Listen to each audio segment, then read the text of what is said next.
You're listening to Hayes Radio Network, Cannabis Lifestyle Radio.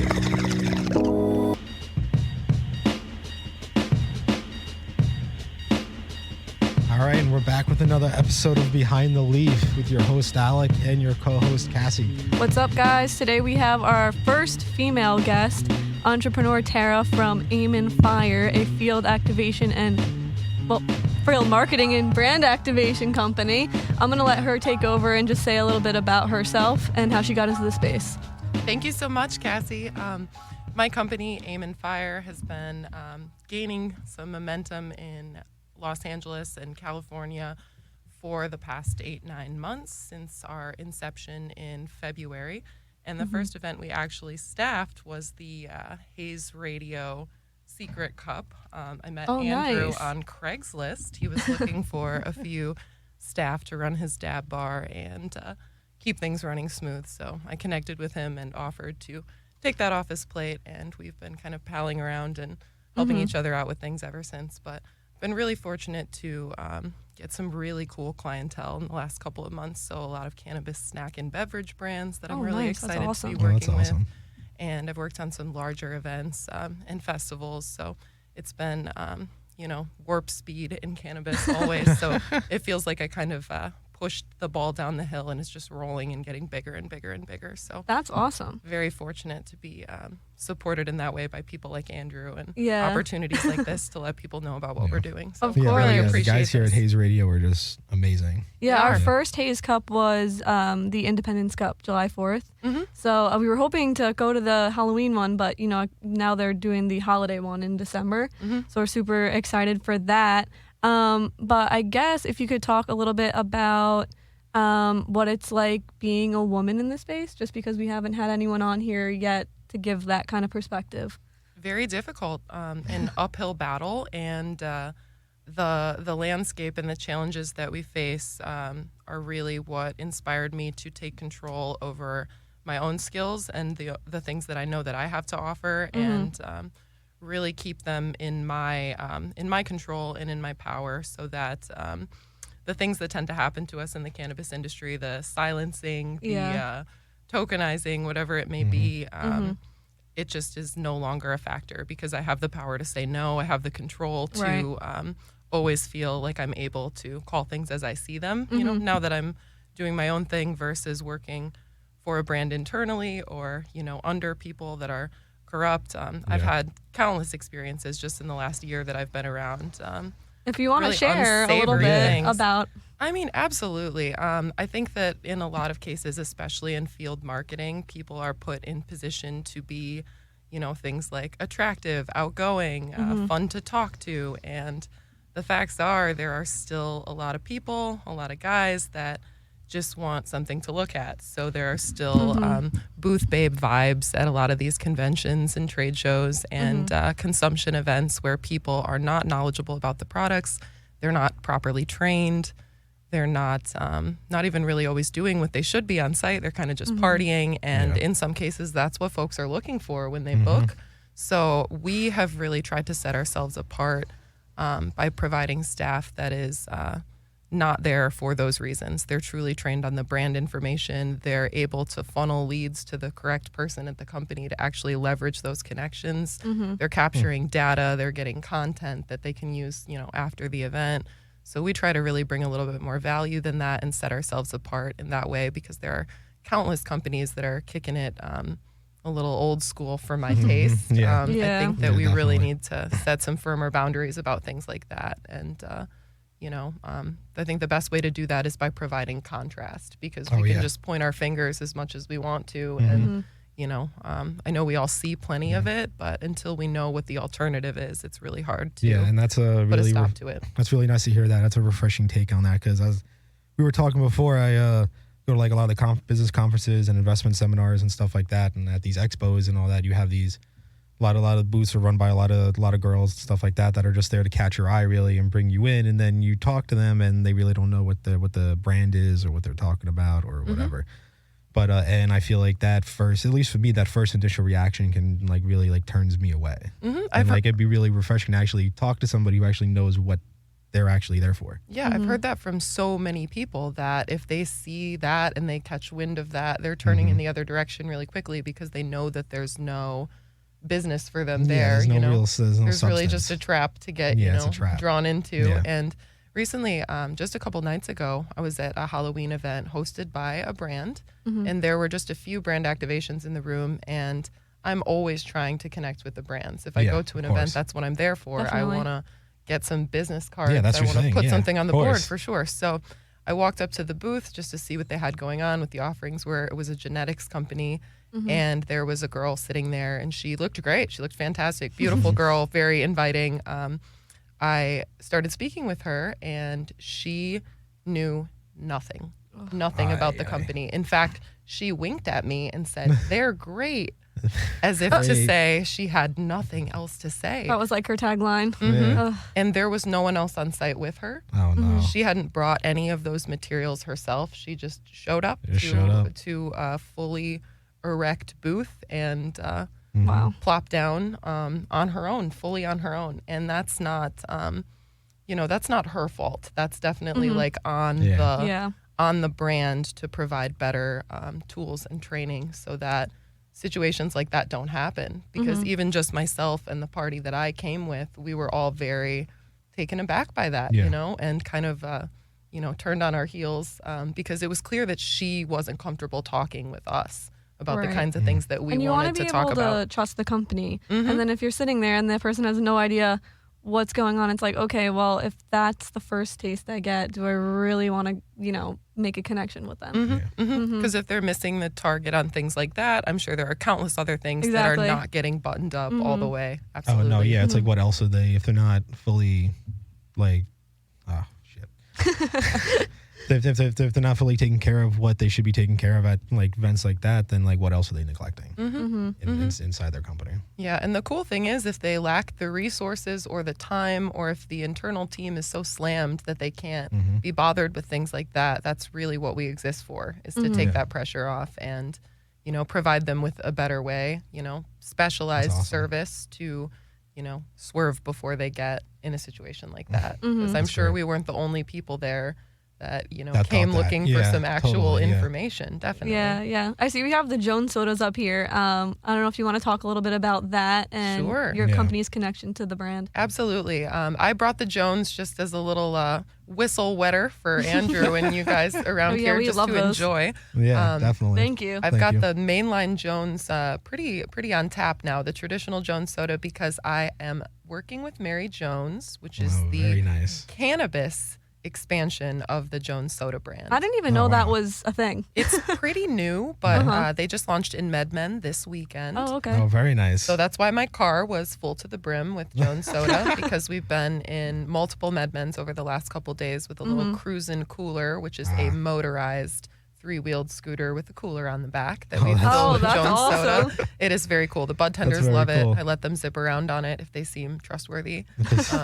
Most do, especially at MedMen. They've been fantastic and very accepting of Jones we've soda. always had a good experience at MedMen. I think that was the first dispensary I went to out here in California, right, Alec? Yeah, the one in It was near Beverly Hills Yeah, over yeah, that the one in in that Beverly Hills. area. Yeah, it was awesome. It was really cool and like a totally different experience than like when we were in Colorado to going to a dispensary. Absolutely. Like here you can just see everything from the street, walk in, it's like not, taboo or anything. Like and that's like the whole point of the podcast is like breaking the stigma too about cannabis.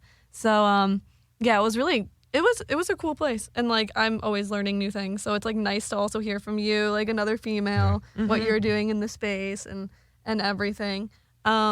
Are there any other like companies like the brands you like represent? Anything like that you want to talk about? I am jamming pretty hard with both Jones Soda and Sumo Snacks. Sumo Snacks is another big one. They are a savory edible company. So they make tortilla chips, corn chips, cheese clusters, and Flamin' Hots, and recently launched a collaboration with Snoop Dogg, which are nice. called Snazzle O's. They are kind of like a Funyun. That's his favorite chip. So they were so they had to go in that tasked with- direction. Yep, Yeah, they had to, please Uncle Snoop. So always. hopefully we'll get to do something soon where he's, present and hyping folks up with us. Oh, We've yeah, that'd talked be about doing a awesome. few things. I'd really love to see that happen. But have them at some kind of event or like something. That would be awesome. Speaking of like, just because you brought up Snoop and celeb, just funny story. This morning we were staying in Westlake, and we went to this place to grab a coffee and a scone or whatever, and we're just sitting there, and all of a sudden like Travis Barker walks in from Blink 182, and I'm like, what the hell is going on? And he was like so nice, like, yeah, sure, let's take a picture, like whatever. He seems nice. Yeah, right. Yeah, he was a nice dude. I mean, like I'm horrible at recognizing people. So like she's sitting there, she's like, that's Travis. I'm like, who? I'm like, who? I'm like, You're like, wait, what? I'm like what? Blink 182, I'm dude. like, oh, okay, yeah, sure. Okay. Guess That's so. pretty cool. Definitely. Yeah. One of my friends has a Snoop story that he tells over and over again. Like he found a blunt at a party that Snoop Dogg had like put out and he took it And he still has it. That's so funny. Like didn't That's too smoke funny. it. It's Just in, has like the a blunt. Ziploc bag somewhere. I told him he should like cast it in like Like resin, or something. Yeah, something like that. Like create really preserve it. some kind of Yeah, paperweight. that'd be awesome. That'd actually be pretty cool. Yeah. Shout out Yeah. Yorgo. Yeah. You have to bring that with you to like a concert one day and try and get them to sign it. Be like, I found your I blunt. found your blunt. Sign For this. sure. That's really funny. Yeah, Yeah. long ago I had a Snoop Dogg near miss. I was working with a drone company. They Oh, wound up interesting. the sole drone sponsor of a party post Grammys at the Playboy Mansion. And my whole reason for being at the time was that I knew Snoop Dogg was going to be in attendance. And I was looking forward to just like lighting something up and passing it his way. And they actually wound up giving my ticket to one of the founder's friends, even though I was the Oh, that's marketing savage. event coordinator and Oh, that's messed had up. set the entire thing up. That's And so- the day that they told me that, my gown came in the mail. Oh, Oh, no. So I That never came back to sucks. work because I don't play like that. No, Yeah, that's no, messed that's up. messed up. It was yeah. super messed up. It was Yeah, messed that's up. And messed up. I was really young. I was like 19, 20 and Yeah, my 'cause mom's you were- heart yeah, was you were- broken. yeah, you were like young, this was so big, you know. I they were- hadn't been out of the Midwest very much yet. Done a little bit of traveling on tour, but I was not like, used to seeing Travis Barker out Yeah. for a scone, things Yeah. like that. you Yeah, know? like we're from the East Coast, and like being from New York, some people, well, off the bat, they're like, "Oh, you're from Manhattan." It's like, no. We're from the island. Like Yeah. we don't have spottings like that. Maybe we just don't recognize them. But Yeah. Yeah. it was pretty cool, honestly. I know you mentioned you're from the Midwest. Where'd you grow up? Wisconsin. Wisconsin. Yeah. Okay. Very rural Wisconsin. Very, yeah. very small town Wisconsin, which is, another element of this being so exciting and important to me because I've always been a cannabis consumer. And where I'm from, that's very like other side of the tracks. Yeah, behavior. I was just gonna say, like in Wisconsin, like the cannabis community could not have been very friendly. No, not at all.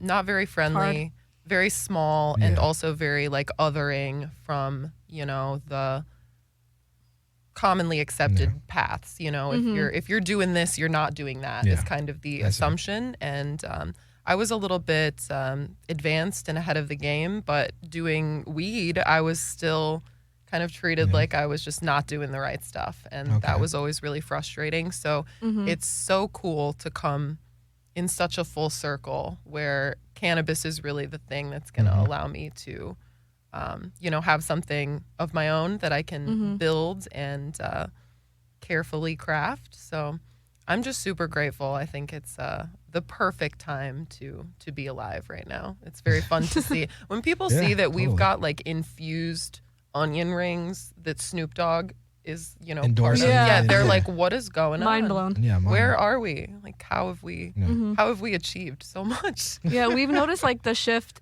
in culture, like the cannabis culture here, like versus on the East Coast. It's different. Like and it's still like, I mean, now New York is legal, but there's still, people who feel a certain way about it. And like coming out here and just seeing how like welcoming it is really awesome. And like being able Totally. to like use this platform to show people how it can help you and just in all the awesome ways. And I want people to know like what kind of options are available and Oh, how yeah, totally. diverse the opportunities are.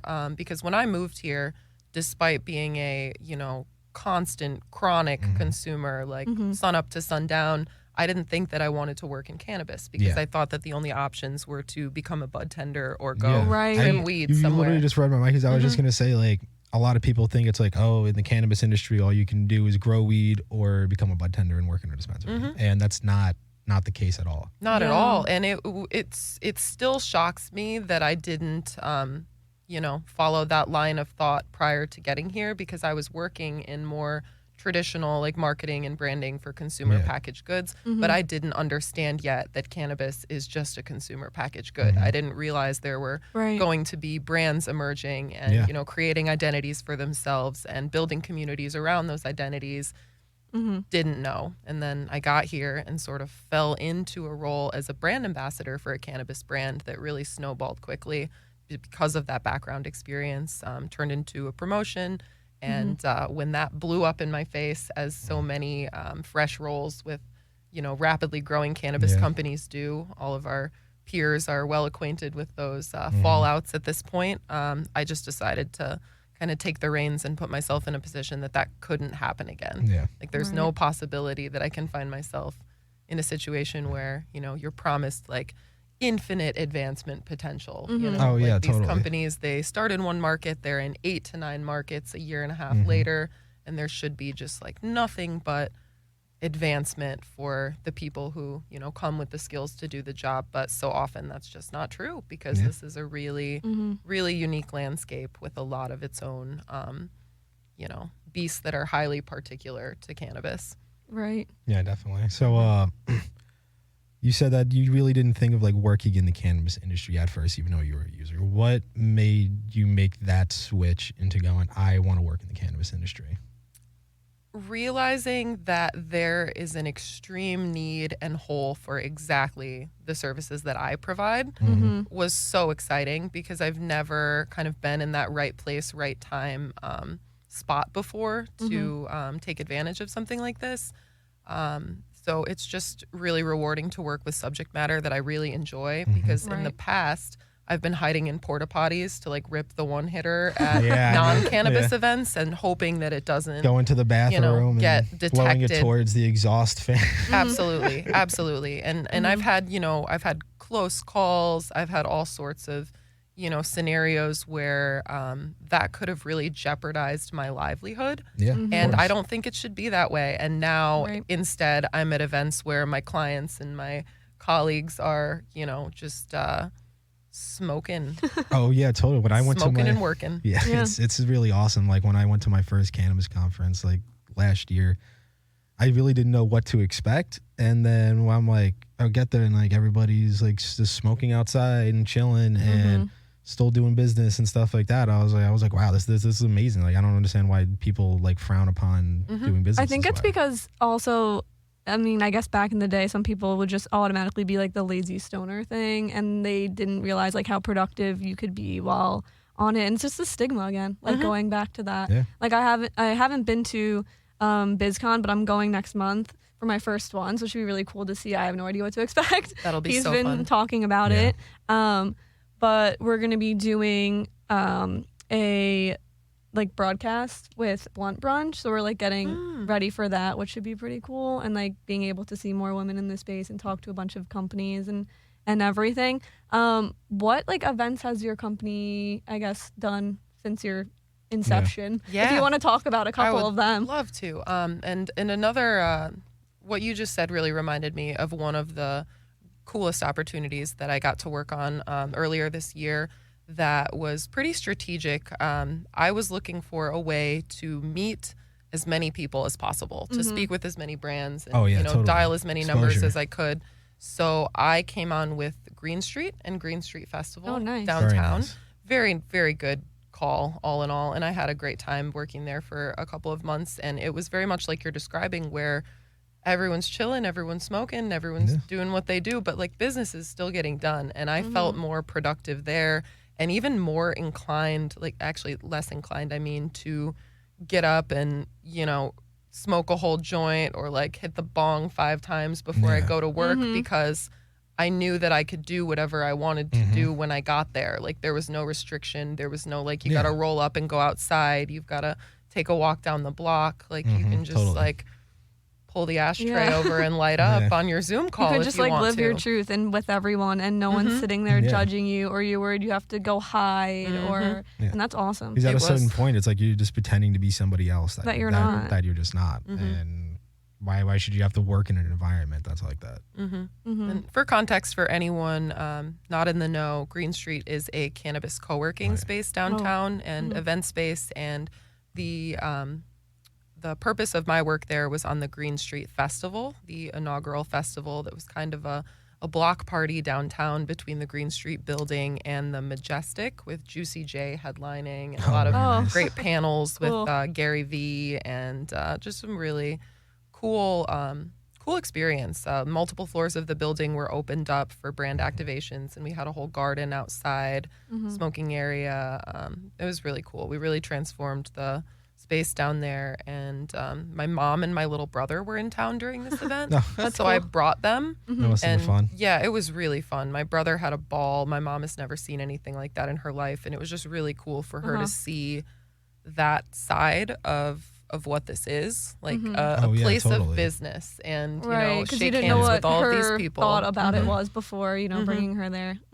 How was it? They enjoyed the experience. They loved it. That's cool. My mom, she shoved off a little earlier than my brother. Carl was, you know, in it for Juicy J. My little brother Carl is That's awesome. is a character. He had a blast. He loved it. He wants to move out here. He talks about it all the time.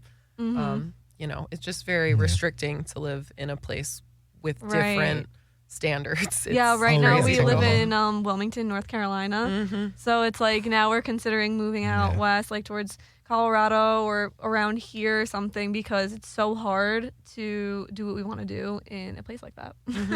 I mean, they're making their way, progress, but slow.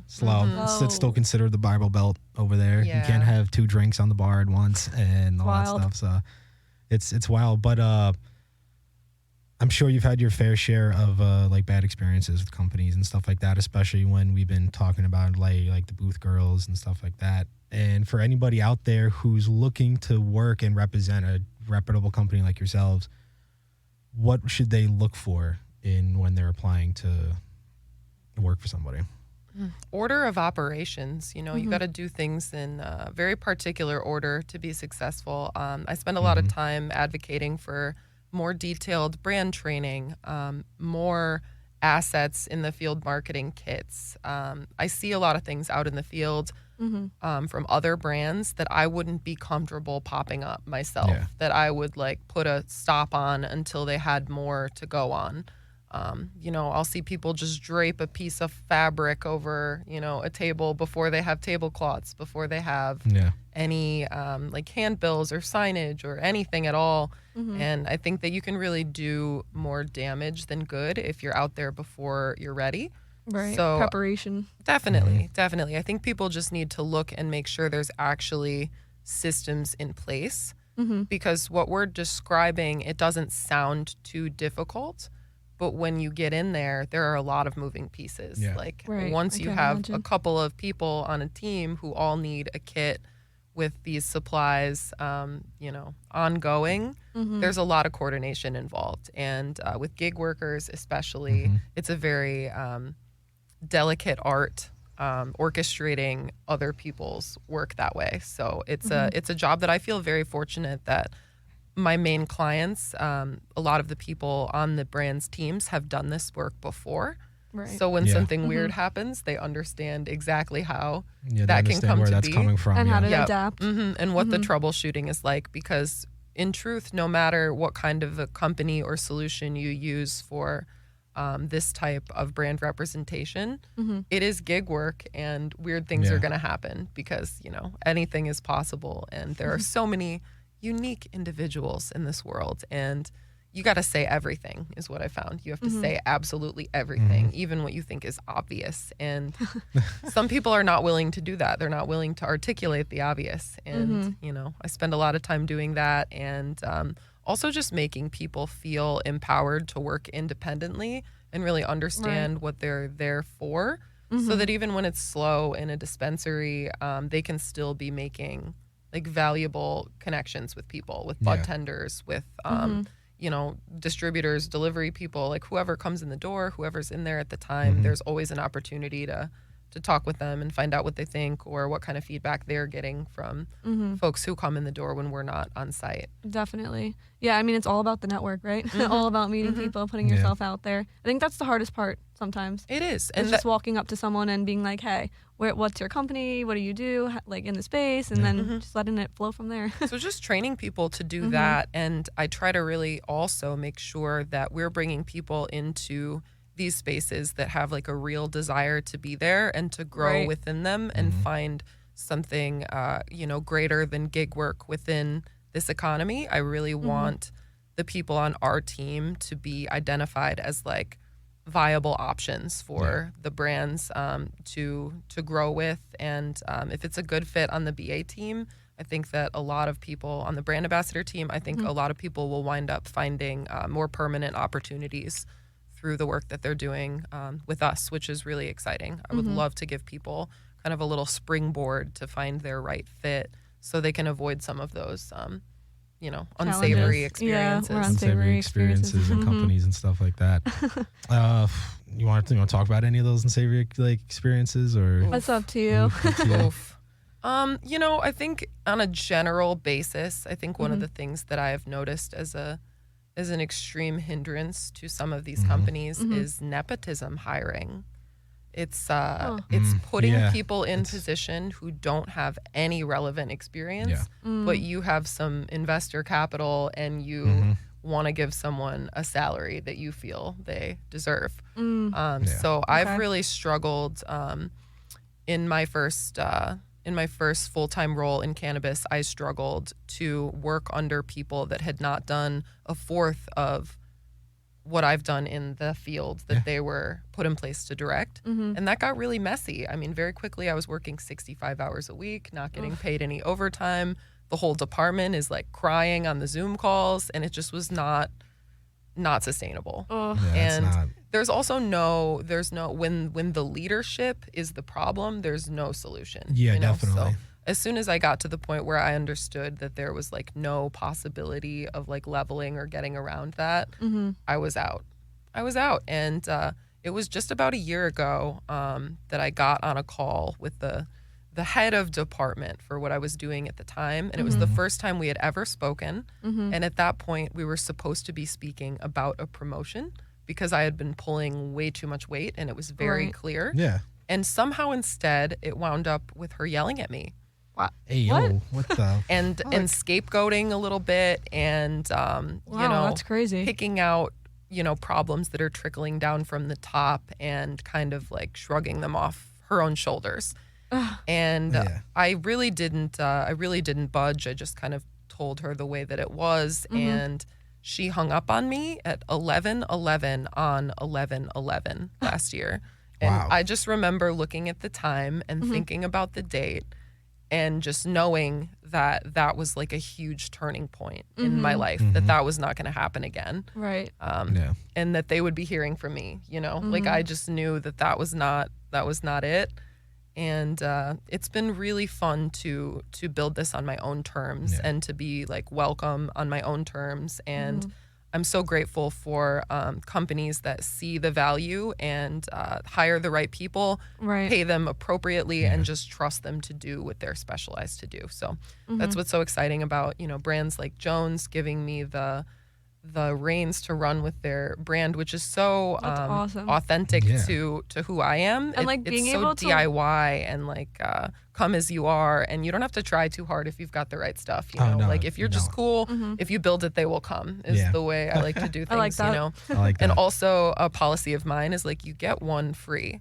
Like you show people what you can do, and then after that, they're going to be willing to pay for it. And that's kind of the fundamental concept of sampling as a field marketing practice. Is you just want to give to people. You want to share something with them, and if they like it, they will give back. Definitely. And I feel like you were saying, like having knowledgeable, passionate people doing it really shines through to those companies. Like I want to work with those people. Like being able to work with Jones too is probably really cool. Like having grown up, like drinking the sodas and stuff. It is cool. And same goes for Sumo Snacks. I mean, something that Snoop Dogg is involved in directly. I just feel like I'm kind of out here on the ground on behalf of the dog himself. It's really cool, and I'm just kind of in shock at all times. I'm kind of like working through the shock, because I've always wanted to do this prior to it taking in cannabis. I wanted to have my own agency and take out the middleman, because I've worked for dozens of such companies and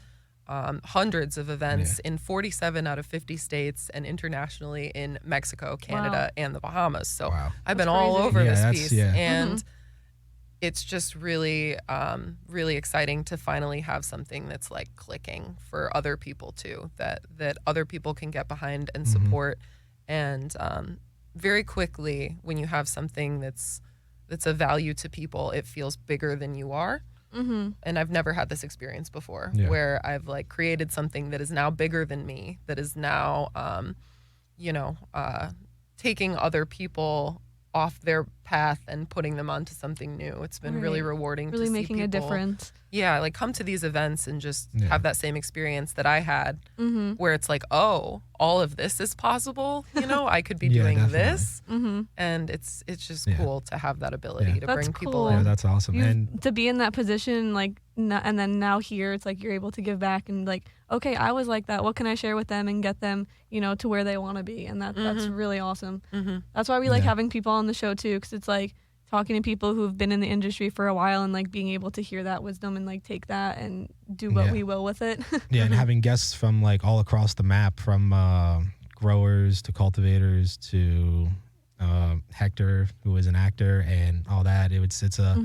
It's really nice to show the public that there's a lot more to do in cannabis, as we said, besides just being a bud tender or growing or working in a dispensary. I mean, those are cool in itself too. But like, those are awesome jobs in itself, but there's so much more to do in the industry. There's something for everyone. Maybe what you're looking for isn't a job. After that fell through, after that internal role fell through, I spent months applying for dozens of jobs, and I had interviews, and there were some good salaries, but something just wasn't like sitting right in my gut. I just knew that what just happened had the potential to happen again, no matter how good it looked on paper or what they promised. Once you get in there, things aren't always the same. So for me, I think I really enjoy working in this capacity because I'm still directly involved and, feeling like a core member of these teams. But at the end of the day, I am a separate entity, and I do have control over the aspect of the business that we are handling. So I've got the ability to make the decisions that I know need to be made. And that's what was such a struggle before, was knowing what needed to be done, but just like never having the authorization to do it. Never being able to spend what needs to be spent to get something done. You're just sitting there watching it and you're like, no, this should be happening. This should be happening. Yeah, you're tired of sitting there going, all right, this is what we need to do. And people telling you, nah, that's fine. And you're like, and then watching what you just said happen anyway because they weren't listening to you. And bad things, wasted money, all the missed time. Opportunities, just really grave losses. Yeah, definitely. So I know we mentioned, like, we're talking about like you were going hundreds of events throughout the year and stuff like that. What if you could pick out a few events? What do you think were like the most important events to get to? I'm a huge advocate for Hazy LA. I love those people.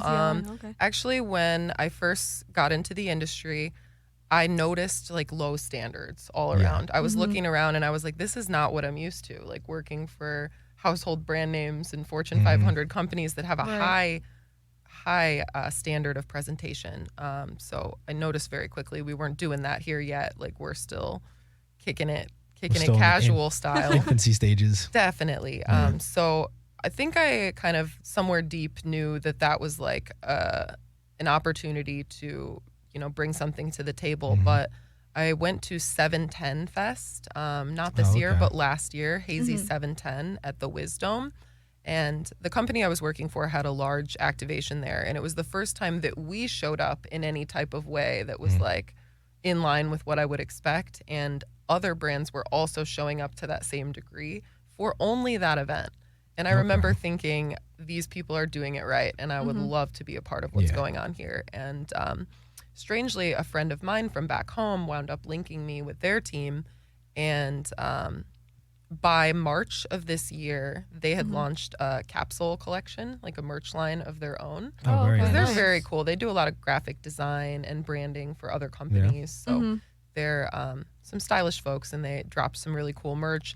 So when the capsule collection dropped, they had a big blowout, and that was the first event that we staffed for Hazy. So we did point of sale and merch and check-in and a few supplemental brand ambassadors for other brands that were involved that didn't have quite enough support. So I think we had like 12 roles at that first event. And we've had a few people on site at almost every event that they've had since. So they Very just nice. keep calling us up, and everyone loves to work those events in That's great. particular. Mhm. So we've got a group of people that are kind of, covering that Mhm. program, and it's been so cool. They are so cool, and it's great to see them expand as well. I mean, we're looking at the Jones soda, Oh, but yeah. the Mary Jones, all of that beautiful branding and the aesthetic that's been created, Yeah. that's Hazy LA. That's Oh, They awesome. did the graphic nice. design, they do the social media. They are fantastic, Yeah. and we work so well together, like in tandem. It's just Mm-hmm. very cool that now we've got the ship to steer Yeah. with Mary Jones, and That's we're awesome. gonna have a blast. Yeah, are they going to keep doing the same thing with the labels? Yes, from they are. People? That's Yes, awesome. please I love continue to that. submit, and definitely submit. With cannabis content, Yes, and yes. maybe Submit it'll pictures make it of you onto the Mary smoking Jones. and Yep. doing all that fun So stuff. the sodas, Be awesome. are they like 10 milligram? Like what's the Oh, yeah. dosage? Yep, the bottles that are the same size Mhm. as the traditional Jones soda are 10 milligrams. Okay. And then we just launched a larger can, like a tall boy can, that's 100 milligrams. Oh wow, Oh, very shoot. nice. Okay. They're Cool. resealable, so if you don't drink it all Oh, in that's one nice. shot, Yeah, that's always you can good. pop You that can little dose seal yourself out back throughout up. the day and seal them up. Mhm. I don't know why they don't do that on like regular soda cans. That'd be awesome. And they I have like a that. few other products in the works that I'm pretty excited about. Mhm. No, that's Not gonna going to be say awesome. anything Oh, about them no. yet, but You give too much away. yeah, definitely. But And, you'll you see said us that out there more and more. They're where can you like find them? You said MedMed They're in dispensaries? MedMen. Yep, they're in a lot of accounts actually. They launched with Kiva Sales and Okay. Service, Okay. and it's actually the most successful launch that Kiva has ever Has had. done. Wow. Wow, that's very 120 accounts in 60 days. holy shit. Yep. That's really good.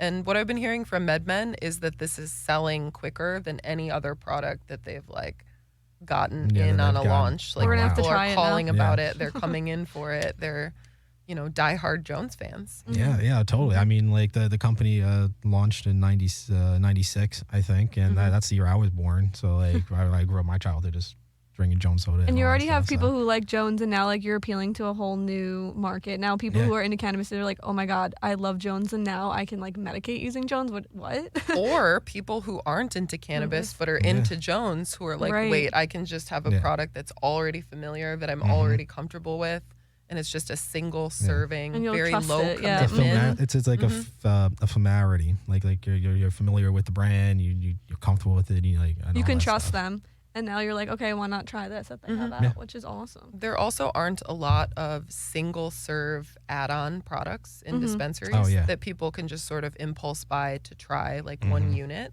Right. I can only think of, like, in addition to Sumo Snacks and Jones, I think of Sonder in those little pop rock packs. Oh yeah. Okay. Yeah. Those are around the same price point, and just something that's easy for people to toss into their cart or their bag to, Yeah. It's like have a little treat. Yeah, let me try this real quick. Never seen it before. Yeah, Yeah. we were talking about that like the other day. Quality, but also with value. It's like sometimes you'll go to the dispensary and you're like, oh, I want to try that, but it's like so expensive. Oh, I don't know, and then if you don't like it, it's like, oh shoot, I just wasted all this money. Like with this, it's like, let me just pop it in my cart and try it out, and then if you like it, and tell people about Yeah. it, and then it's just like a whole cycle. Yeah. Which and is it's a flavor awesome. that you're familiar with also. Absolutely. Yeah. Yep. They Because, went like- with 4 of the best sellers traditionally. So the Mary Jones line is root beer, berry lemonade, orange and cream, and green apple. Oh, It's awesome. I'm sure Yeah. people are very excited about that. And the colors are great too. It gives us good colors to work with, which is really fun. But Jones has dozens of flavors, tons Oh of yeah, flavors. they have tons and of flavors. They do limited releases, and I'm actually very excited to now know where the Jones is at in LA. Because I went to the soda distributor to pick up the mainline Jones soda, and they have an outlet that's actually open to the public, which was Oh, surprising. And I kind interesting. of thought that they would, but then I got into the lobby and I didn't see it, and I was disappointed. But I looked a little harder after waiting for like 20 minutes for our order to be ready, and I saw a small sign that says outlet open to the public this way. So I walked down a little hallway, and they have all the all the soda bottle pop art from Yeah. the years, like Oh, that's cherry awesome. wine, Yeah, and all it's the open to the public. Anybody open can go to there. the So public. where is that exactly? It's at Real Soda in Gardenia, California. Ah, okay. And this Okay. is such a good, like, just a little activity or a date spot yeah, or just to whatever. go check yeah, out. check it out. They have everything. They have every flavor of Jones you could possibly want to pick up. They have like a whole wall of each flavor of soda that you could be looking for, and even some that you did not know exist. Like the root beer section is massive. And I picked up like 12 sodas, and it was, let's see, what did I get? I actually got 8 sodas. It was $12. Oh, that's not bad. Yeah, I thought Yeah, they that's were not going to bad at be all. I thought they were- taxing yeah, for the like- individual, Yeah. like pick and choose. Yeah, but like, yeah, it you was have like to pay $1.25 a pop, you know? Oh, that's yeah, that's a awesome. steal. Yeah, that's great. Yep. That's awesome. So, where do you hope to see your company go, I guess, let's say, in the next year or so? Or if there are any brands specifically that you hope to work with? Like, what would be the dream for you? I really want to keep flower in the mix. I want to keep cannabis like front focus. It makes sense to me that we are naturally falling in with the soda and the snack brands Yeah. because that's what my background is in. I've done so much sampling, and I'm familiar with that kind of like logistical organization that it takes to, you know, keep the supplies up and, you know, Right.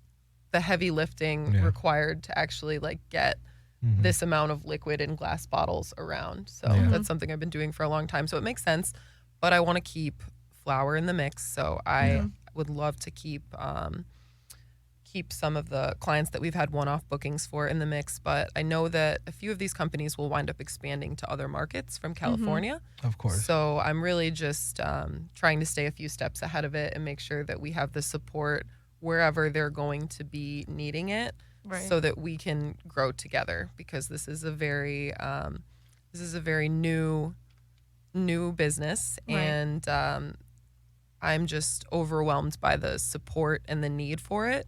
So just trying to do the right things to make sure that we can Grow. with each other. And like it's all about timing, and there's always just enough time to make things happen, and like just enough Right. manpower. And I'm always Yeah. surprised by the people that spring into action to, you know, meet these demands and like last second needs. It's kind of like running around just trying to catch things falling from the sky in cannabis a little bit. Oh yeah, totally. Yeah. Keeping up. Yeah, definitely. So what was I? There was something I was gonna say, and now I lost it. That's okay. typical. So when did you move out here to California? January 2020. Oh wow. Yeah. The Wow. worst possible that- time yeah, that was the for worst. an event professional to Oh, show up anywhere. totally. And I wound up just kind of dwindling savings and wondering if my entire career was bust for like the whole year. Must Oh been yeah, rough. totally. Yeah. It was the first time in my adult life that I've ever had to, because I've really been like a freelancer and independent for a long time. It was the first time that I had to take jobs. I became an executive assistant for someone who actually had a parts modeling agency. So working with her really closely for that year gave me a lot of like the tools and the awareness that I needed to do what I'm doing now. Right. So it makes so much sense, but at the time it was a nightmare. It was You're horrible. like, I don't want to be here. Yeah. It was Yeah. bad. It was real LA stuff, guys. It was a real hotshot like model agent. It's been working in the biz since the 90s. Real tough lady. Lots to say about my personality, my appearance. That's how like movies start, kind of. Yeah, it's like Devil Wears Prada. That's what it's reminding very me of. much. And it was like a crash course in LA. It was like for a lot of reasons it was cool. She took me Yeah. to a lot of restaurants in Beverly Hills. She took me to all the spots that I'm now like when I have a project, and I remember like her stationery store that has like specialty paper and gift wrap, or the Yeah. florist that she uses that has like better by the stem flowers than anybody else. It was really good research for what I do Oh, now. R&D. Yeah, You're like, oh, really wait, I good forgot about R&D. that. Yeah. Like pull from those past experiences to help you move forward. They get plugged into all like the low key secret spots that are better than everywhere else. There was Yeah. her, Awesome. and then another woman I worked for was an acupuncturist. Oh, that's cool. And there's a crazy article I found out like months after I'd been working for her that she used to date someone that was like, there's this crazy like Hollywood Reporter article about it. It was this guy that told everyone that he was like a spy or an alien, like one or the other. And he actually wound up, they found him deceased in an SUV Oh my god. with That's like not good. tons of guns and money. oh my god. Like tons, like some, more like, than this like guy like- that everyone kind of thought was a little crazy. Like they were Yeah. like, wait, he was telling some truth. Like he was up to something. Yeah, Oh, And he shit. had like 10 other vehicles like- stashed in that's the like- neighborhood That's like doomsday prepper that were kind of registered to thing. him. Yeah, like it was crazy. But he also, it was some crazy thing where he was like scamming like well-off women in Los Angeles. He was dating my like God. 10 rich ladies Oh, and just getting all of them to give him a little bit of money. Like it was Yeah, wild. it's So like- that's I like found some, out like, about that and I was like, Dirty I gotta John get kinda out of thing, like, here. you watch. know? Yeah, that sounds like a TV show. many Oh my variables. God, that's Yeah, that's crazy. insane. I know. Like in the middle of the chaos. I know. Yeah. Yeah. Oh So my God. LA really revealed itself to me quickly. You know. Oh yeah, this is a crazy place. It's all fun though. I mean, it's fun, It and is all the fun. experience It's is not help. all fun, Not Right. all, but you but know, it's plenty fun. afterwards you can sit here and talk about it and laugh about it and be like, shit, wait, that really happened. Yeah, it starts to make sense, you know. You gotta take what you like and leave the rest. I found out very quickly that you have to like swerve from a lot of things in Los Angeles because people will rope you in and you'll get roped in for too long and you'll follow the path for longer than you should with some people and some things. But there's really everything here, you know. You can do whatever you want. Yeah, there's something for everybody. Especially if what you want to do is smoke weed, you can Oh, yeah, definitely do that totally. here. Yeah, which is great. Yeah, it's awesome. Yeah, And- there's something for everybody. There's a little bit of something for everybody here. That's what's awesome about it. Yeah, I'm not going anywhere anytime soon. Oh, I mean, yeah? we're definitely going to expand. What's cool about the service we provide is that we can do it remotely, nationally. Oh, that's So great. I'm really excited about the brands that are multi-market, that are looking at like larger festival activations Yeah. and things of that nature, because that's what I love and that's what I would like to spend more time doing is like site managing these larger activations. So slowly but surely we're Yeah. getting to the point are- where we have cannabis gardens at larger festivals That's and the awesome. ability Oh, wow. to That's do cool. on-site consumption. So Yeah. yeah. That was awesome. like, remember we were in Montana, we went to that concert and they had the little smoke shack Oh on yeah, site. that was really cool. That was yeah. cool. Like I've never like experienced anything like that. It was interesting, like how open and like welcoming it was, and just like you could just consume on site, Yeah. and no one said anything about it. That's fantastic. Often the vibes are a little different, like backstage versus Yeah, I bet. versus general admission. Yeah. I've done some like artist lounges or green rooms and things where like consumption is fine, but like not for the wider public. Right. Yeah, it's like that's a little. 2019, like right after we voted to legalize in Chicago, I believe that was 2019. It hadn't quite kicked in yet, but we did a rolling lounge backstage at Riot Fest in Chicago. Oh wow, that's That must awesome. have been something. And it was like rolling papers. So Yeah. technically we're providing people with a place to roll their cigarettes, but Right. we didn't enforce any Yeah. any boundaries. No because- one's gonna come and yell at you and say, "Don't do that." Right, yeah, especially not with the performers and the artists. So Oh yeah, that was totally. cool. That was my first, I would call that my first cannabis event because it was Oh, the wow, first event that's that I've awesome. ever worked wow. where cannabis was being openly consumed as part of Of the the event. Yeah, experience. as part of the- as part of of the what whole we thing. were hosting. And that was really cool, very cool. And I actually still hang around with a few of the people that I met in that lounge. I still communicate That's with funny. them. It was That's really cool. cool. That's Because what's awesome about naturally, a couple cannabis. of them were from Los Angeles, so they're Oh out yeah, here totally. now. Oh yeah, totally. Like everybody, I go to the conferences all the time. And they're like, "Oh, where are you based out of?" I'm like, "Oh, I'm like North Carolina, New York." They're like, "Oh, we're in California Yeah. over there." And it like always We're always confuses out me when here. I have a business meeting and they're on like the time change, the 3-hour time change. I'm like, sometimes I'll get on. I'm like, wait, no, it's like 3 hours later. But that's Yeah. like the draw out here too, is like the network is out here, and like being able to meet people who have the same interests and want to do the same things, and like everyone. For them, I mean, you're gonna meet people you don't like, but for the most part, I feel like everyone's super friendly, welcoming. Like people coming on the show, like it's crazy to me how much you can do within the cannabis space. Like I'm pretty new to it. Like I only really started smoking like 2 years ago, so it's just like wild how much I've learned, and like also how much the industry has grown just in such a short period of time. Just I mean, in the obviously last we have year. like so much more to go, but Yeah. just in like the last year, I mean, with COVID though, I can imagine like it probably was super hard for businesses to stay afloat. But yeah, it's crazy. I mean, I'm still learning every day. That's why I love coming on here and talking, because it's like what you share with me, it's like I can share with someone else. Like you said, it's like helping, you know, everyone within the space. And It's really I, cool. something that I want to work on personally, I don't have a very technical knowledge of cannabis. Like I don't know as much as I would like to about, you know, strains and methods and growing growing, and like terpenes and all this stuff, and the real cannabinoids. deal, because I'm a marketer and I have smoked for a long time. Yeah. Like I've been a consumer, but I'm from Wisconsin. It's not like we had the good shit. It's not like Yeah. we Yeah, had yeah. education. Like we had some real dirt It's not like you actually, your dealer, what is this? And he goes, weed. Yeah. So it's all new to me. Like all the technicality is new to me, but being in close proximity with people that have deep knowledge, like you just pick things up. Oh yeah, you just sit there and listen. You just absorb what they're talking about. So I've been thinking about putting myself through one of those like crash courses, like little cannabis college, you know, Gangier or something. One of my friends, he works for a grow operation in Pennsylvania, and they're having some trouble right now because of legal stuff and the laws are changing. But he's putting himself exactly through one of those courses. I forget. Doesn't like Oaksterdam or something do here university? in LA? That was like the first university to open up. I remember seeing cannabis. stuff online but about it's like that. an online cool. course. I think he said it's like a few $100 and it's all online, and they're teaching him all about growing and everything about exactly what you were saying, like everything about cannabis, about the plant. If I had a little more time, I would have done it already, but it's like on the priority list for sure, because I think that'll just be something else that we can leverage, because I really do want the people in the field to have as much, contextual knowledge and awareness as possible, and I want to, because I'm really throwing myself into this full force.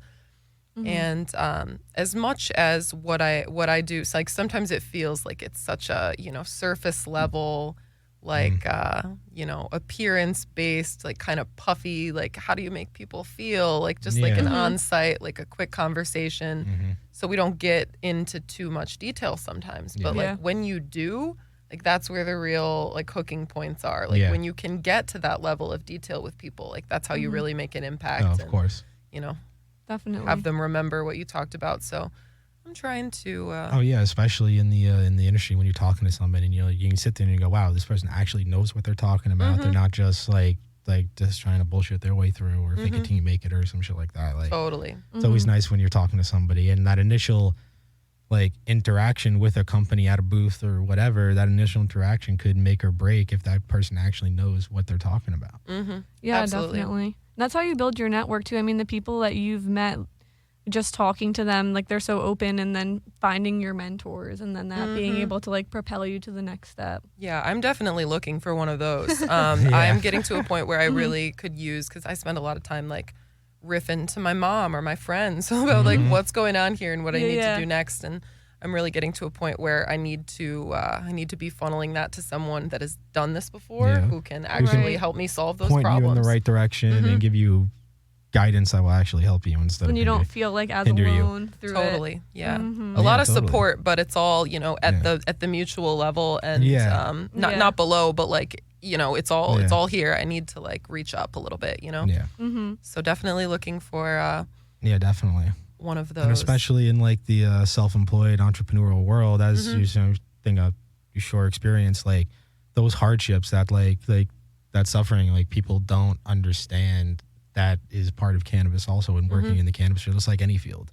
Like it's not just being like the lazy stoner who gets off the couch and decides they want to start growing weed and open up a lot of damn effort. It takes a lot of effort. And people out there shouldn't get discouraged when they do get like beaten down sometimes, and they just got to get back up there and keep doing it. Totally. Yeah. People don't realize the journey it takes. They only see like the final product and they're like, oh, I could do that. That's easy. But they don't realize like the grind. I mean, you started pretty recently. So recently. And if you really just get up every day and you just do it, like 9 months later, you're going to be like, wow, look what I did.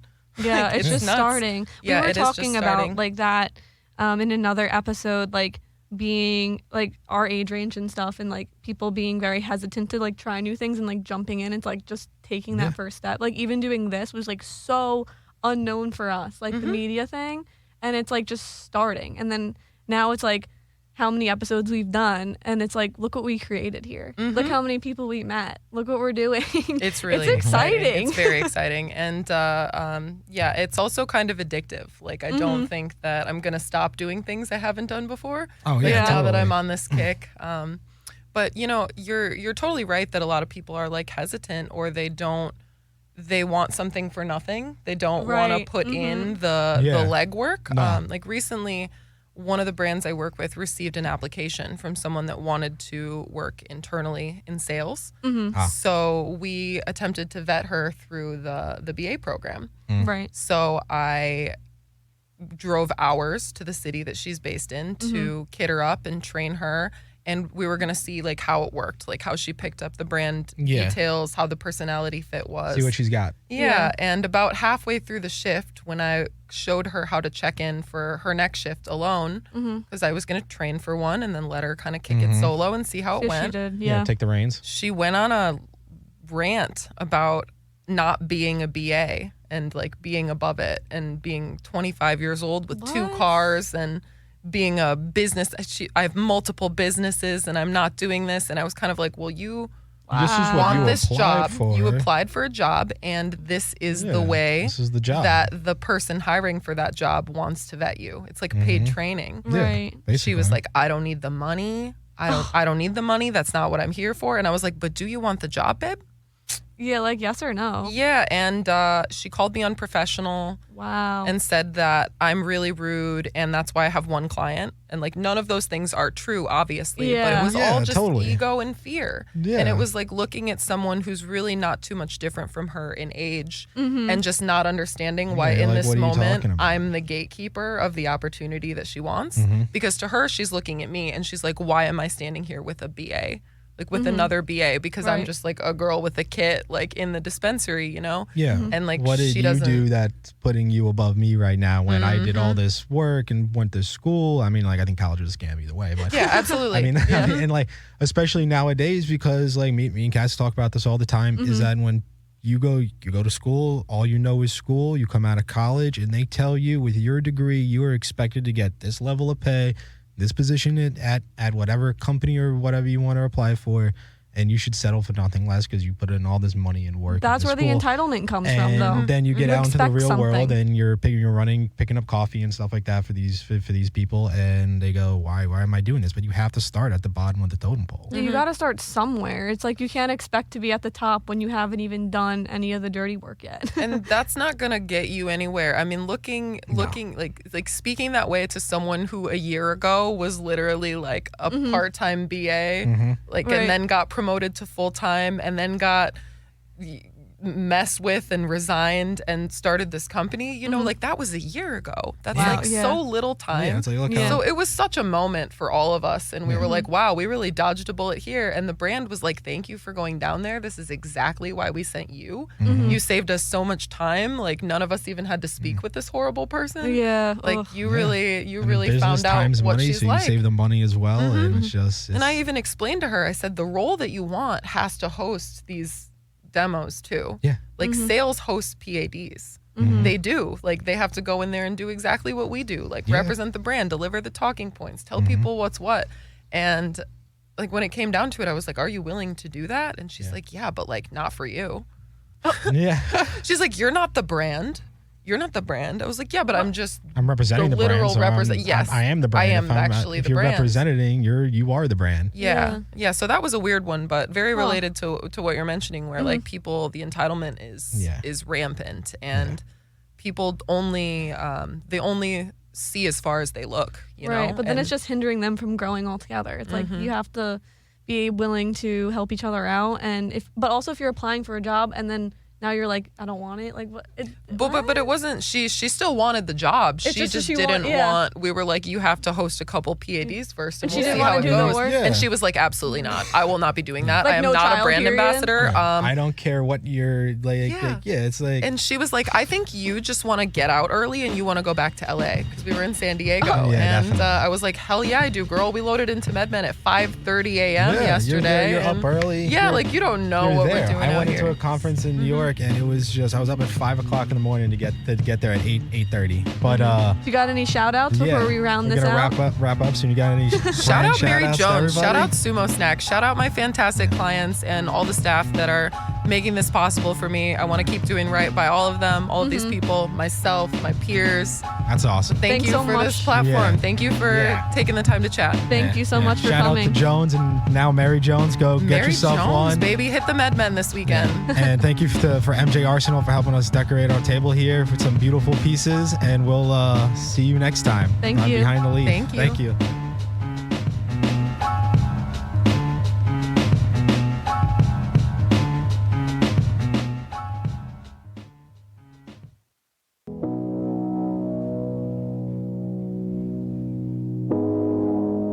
You're listening to Hayes Radio Network. Cannabis Lifestyle Radio.